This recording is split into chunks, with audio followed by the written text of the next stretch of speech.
अस्सलाम वालेकुम जमात शिशम, कैसे हैं बच्चे आप सब। मुझे उम्मीद है कि आप सब खैरियत से होंगे।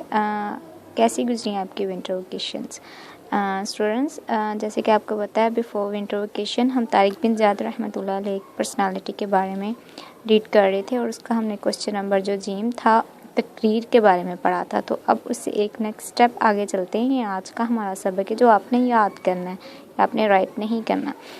तारिक बिन ज़ियाद की तकरीर का असर, उनकी तकरीर का असर क्या हुआ। तारिक बिन ज़ियाद के खुतबे ने यानी कि उनकी तकरीर ने मुसलमानों के दिलों को गरमा दिया और इनमें जोश और वलवले की नई रूह फूंक दी यानी कि जान डाल दी, उनको दोबारा से ज़िंदा कर दिया।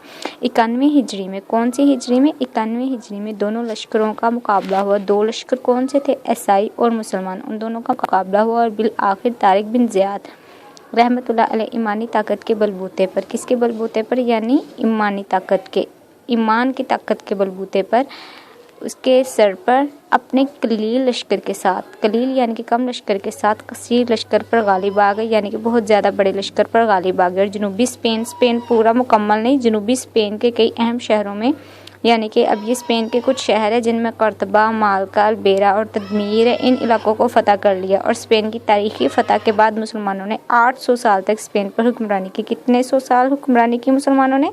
800 साल तक हुक्मरानी की। स्टूडेंट्स में जिन पॉइंट पे मैं थोड़ा सा फोकस करती हूँ, आपने वो ज़ुबानी याद करने होते हैं, आपने उनको अपने माइंड में रखना होता है, इनका ऑब्जेक्टिव में आने का चांस होता है। तो इसलिए जो आपको लेक्चर सेंड किया जाता है उसको आप गौर से सुना करें। ओके स्टूडेंट्स, अल्लाह हाफिज़।